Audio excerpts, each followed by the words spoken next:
Jim, how can the Rockets fix this? Well, you need more than, 55 is not the number. I mean, that's the issue with Houston. And I heard you guys talking about this, the one-on-one basketball. If I'm a defensive coach, it's so easy to guard from let me correct that. It's not easy to guard Houston, but it's not as challenging. It's easier. It's easier because of the isolation basketball. Listen, I was fortunate to play for Mike D'Antoni in Phoenix. The difference then, at that time, even though Steve Nash kind of dominated the ball, but he dribbled with purpose.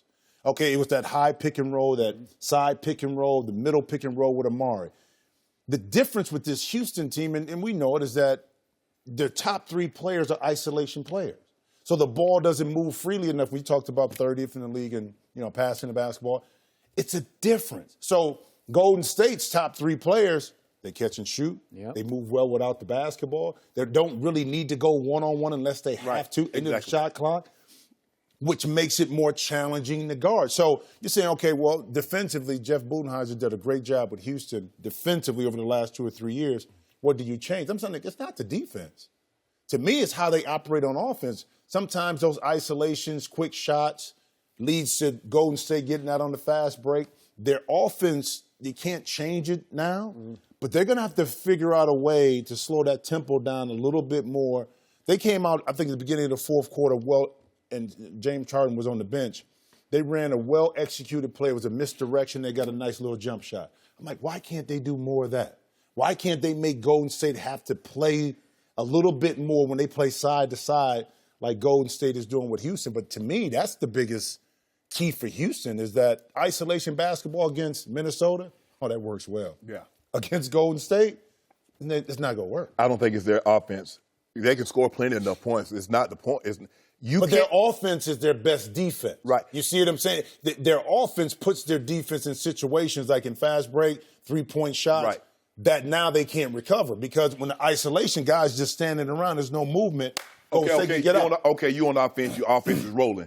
What you going to do about those 27 three-point shots that you let Golden State get off that was open or wide open? Well, and a lot of them came in transition, though. So that's what I'm saying. Because think about this. Draymond Green hands the ball off to Klay Thompson like he's a running back, Skip, and heads up court. Nobody's in the screen. No Houston Rockets in the screen. Right. He knows what's going to happen. And that's the problem. Okay, you built all year long. Daryl Morey, the general manager, and they talked about, we got the blueprint. We're going to get off 53s and we can outshoot them. Okay, if you think you can outscore them, I know they can average 30 points a quarter. Can you? Because think about it, they got these guys, these great shooters in their prime. They got 2 MVPs in their prime. You better stop them from scoring, because what happens when you go cold? Because they can go on an 18 in the blink of an eye, because at one point it was a 2-point game, Skip, and the next thing you know, you look up, they calling timeout, they're down 13. That's just how quick that game got out of hand. Let James Harden get 55. But what you going to do when Kevin Durant go get 35, Steph gets 25, Klay gets 27, then what?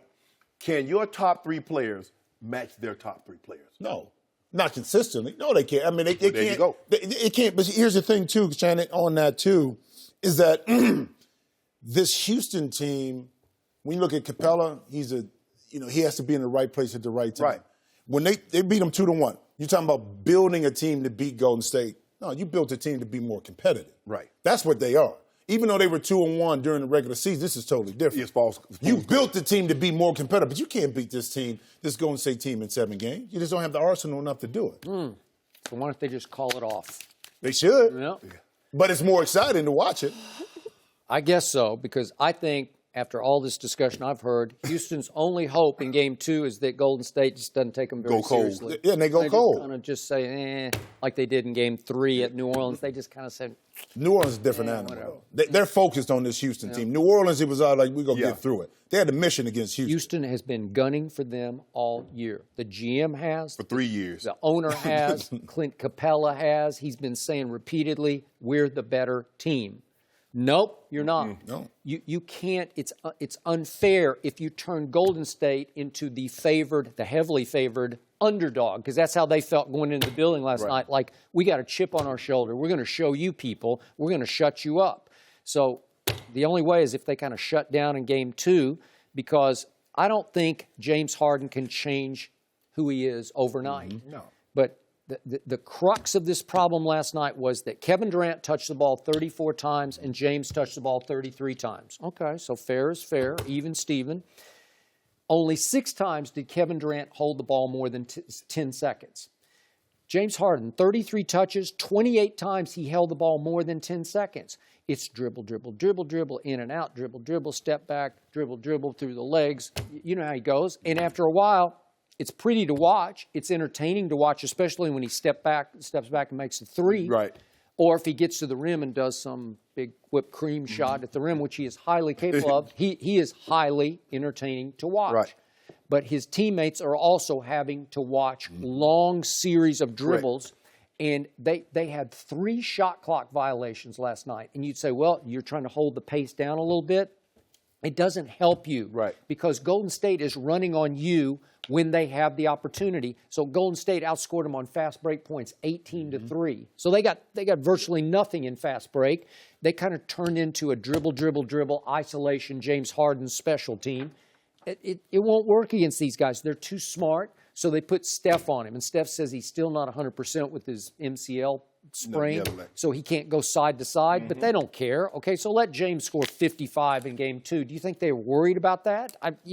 They'll just offset it. They'll run, they'll shoot. And the thing you mentioned, Skip, is that when James Harden is doing that and he get laced in the shot clock and he doesn't have anything, he passed the ball to Ariza. Ariza got to jack up a shot. He's like, well, what you want me to do, coach? It's 1 second on the clock. Or Tucker. Gordon took a 40-footer 3 early in the shot clock, hit number back. I'm like, bruh. I know. But it puts their defense in a bad situation. Yes. But think about this. Both teams made 13 threes. But what kills you with Golden State is that they get you with the 2-point shots because they're backdoor, they're cutting. Yes. They're tougher to guard. All those little things when you're talking about, and Houston can say all they want about, and listen, when we play, and Shannon, you know this, the big dog on the block, that's who you want to play. That's who you want to build up to. Yeah. But you got to be built really intrinsically, mentally, to beat a team like Golden State for 7 games. You got to be able to move the basketball. You got to be able to share the sugar, so to speak. You got to be able to have multiple ways to score. This Houston team, as good as they are, still limited to Chris Paul and also James Harden breaking down the defense and going one-on-one. And it's different ways you do it. Steph does it. He breaks down the defense. So does Kevin Durant. But it comes off of movement. They catch it on the go. Yeah. Now they force you to have to guard and put you in situations where you're not comfortable. If you look at Golden State bench players was 8 of 12.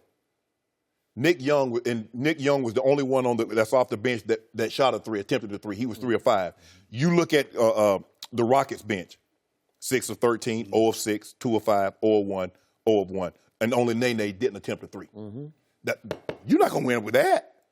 You're not going to win with those kind of stats, Skip. Well, I mean, Eric Gordon had 15 points. That's okay. But you're hoping that Gordon, like I said, I don't think Gordon has played well this playoff. Yeah. He's not shooting the 3 ball because, Skip, he was 6th man of the last year, and he was unbelievable. And he's had some big games, but he hasn't been that consistent force for them off the bench that they'd hoped for. In order for them to beat this team, instead of those 13 threes, that need to be around 18 to 20. That's the only chance they got.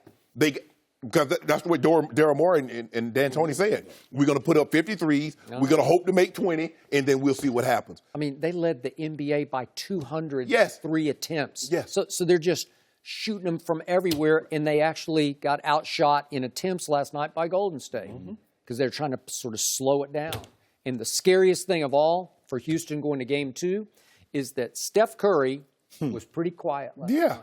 Isn't that a luxury, though? Huh? Isn't that a luxury if you Golden State? He went 1 for 5 from 3. If he makes 6 or 7, you're really. But if you look at Golden State, Skip, really they only have one guy that's really looking to take you off the dribble. That's KD. Everybody else is moving without the ball, backdoor cutting you. They're back screening for him, and they're getting wide open looks. Now, if you hug up on Steph will go by you occasionally, but that's not what he. KD's really the only guy that they have that's looking to put the ball on the floor and can get to the rim. Everybody else is a jump shooter, backdoor cut you. And silly me, I thought at the first of the game, Draymond Green had gone completely over the edge. He gets that technical. I think he set the tone on that. Well, maybe he was trying to set the tone. I think he was. But he was. That was then real he had that close, foul though. on P.J. Tucker over in the corner. Yeah, that was real close. Skip, they could have gave him an early talk. They could have get. Well, he's lucky, too, that tech didn't count as a personal foul. Because if it did, that would have been 2 early fouls for Draymond, and he would have been out the game. And you think about this, you're talking about ancillary players. During the course of the season, when Houston beat Golden State, talked about Aaron Gordon. He had 30 and 33. Yeah, he was he did. huge. Right. Okay, but again, what do you do in the playoffs? You make adjustments.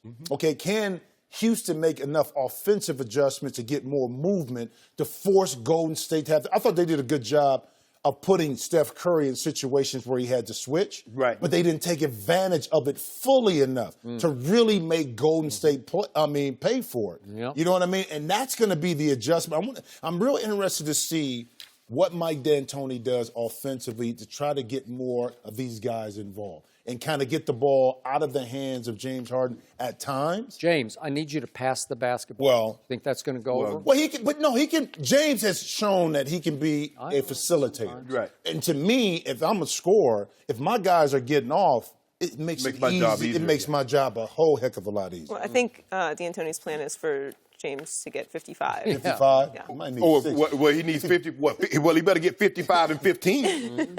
Because 55 alone isn't and 3 gonna do it. is not going to cut it. No. Jim, thanks for watching. Subscribe here to get the latest from the show, and be sure to check out more of the best clips from Undisputed, or go watch a few segments from our other shows on FS1.